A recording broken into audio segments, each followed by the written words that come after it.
আল্লাহ সুবহানাহু ওয়া তাআলা দুনিয়ার বুকে আপনাকে সামান্য সময় দুনিয়ার বুকে আপনাকে রাখবেন। এই সময়ে আল্লাহ সুবহানাহু ওয়া তাআলা আপনাকে পরীক্ষা নিবেন, বিভিন্ন প্রকার পরীক্ষা নিবেন।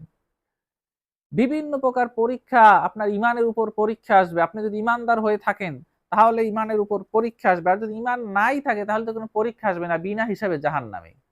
আর যদি ঈমানদার হয়ে থাকেন, তাহলে আপনার উপর বিভিন্ন ঈমানের পরীক্ষা আসবে। সেই পরীক্ষাগুলোতে যদি আপনি টিকে থাকতে পারেন, তাহলে আপনি জাহান্নাম থেকে মুক্তি পাবেন। জাহান্নামের ছোঁয়া বা জাহান্নামের উত্তাপ থেকে আপনাকে অনেক দূরে রাখা হবে যদি আপনার আল্লাহ প্রদত্ত পরীক্ষাগুলো আপনি যথাযথভাবে দিতে পারেন। দুনিয়ার জীবন হচ্ছে গিয়া আল্লাহর পরীক্ষার জীবন। সেজন্য দুনিয়ার জীবন প্রকৃত সুখের জীবন না। প্রকৃত সুখের জীবন হচ্ছে জান্নাতের জীবন। দুনিয়ার জীবন হচ্ছে গিয়া অত্তাকুন নার। আল্লাহ সুবহানাহু ওয়া তাআলা, আল্লাহ রাসূল সাল্লাল্লাহু আলাইহি ওয়াসাল্লাম বলছেন যে অত্তাকুন নার, তোমরা জাহান্নাম থেকে বাঁচো। ওয়ালাউ বিশিক্কি তামরাতিন, যদিও খেজুরের এক টুকরা খেজুর দিয়ে হলেও তোমরা জাহান্নামের আগুন থেকে তোমরা বাঁচো। জাহান্নামের আগুন থেকে বাঁচার জায়গা হচ্ছে গিয়ে এই দুনিয়ার জীবন। আল্লাহ সুবহানাহু ওয়া তাআলা পবিত্র কোরআনের সূরা তাহরিমে বলেছেন, আউযু বিল্লাহি মিনাশ শাইতানির রাজিম, ইয়া আইয়ুহাল্লাযীনা আমানু কু আনফুসাকুম ওয়া আহলিকুম নারা। হে ঈমানদারগণ, ইয়া আইয়ুহাল্লাযীনা আমানু কু আনফুসাকুম, তোমরা নিজেদেরকে বাঁচাও, ওয়া আহলিকুম, এবং তোমাদের আহল বর্গকে বাঁচাও, কু আনফুসাকুম ওয়া আহলিকুম নারা, আগুন থেকে তোমরা বাঁচাও। তোমরা নিজেদেরকে বাঁচাও, তোমাদের আহল বর্গকে জাহান্নামের আগুন থেকে বাঁচাও। অকুদুহান নাস ওয়াল হিজারা, যার ইন্ধন হবে মানুষ ও পাথর।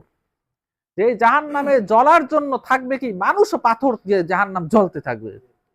মানুষ ও পাথর দ্বারা। অকুদুহান নাস ওয়াল হিজারা আলাইহা মালাইকাতুন গিলাজুন শিদাদ, এবং সেখানে থাকবে কঠিন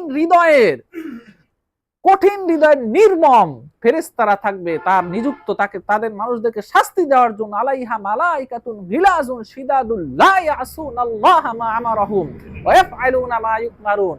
আল্লাহ সুবহানাহু ওয়া তাআলা তাদেরকে যেই আদেশ দেয় তারা সেই আদেশ পালন করে। তারা আল্লাহ তাআলা অবাধ্য হয় না, আযাব দিতেই থাকে। মানুষদেরকে আযাব দিয়ে তাদেরকে নির্মম ভাবে তৈরি করা হয়েছে, কঠোর হৃদয়ের ভাবে তৈরি করা হয়েছে। তাদের মনে কোনো দয়া নেই, কোনো মায়া নেই। গিলাজুন শিদাদ, বদ মেজাজ, গিলাজুন শিদাদুল লা ইয়াসুনাল্লাহা মা আমারহুম ওয়া ইয়াফআলুনা মা ইউমারুন। আল্লাহ তাআলা যে আদেশ তাদেরকে দেয় তাই তারা যথাসম্ভব তারা সেটা পালন করে, সাথে সাথে পালন করে, আযাব দেয়। সেখানে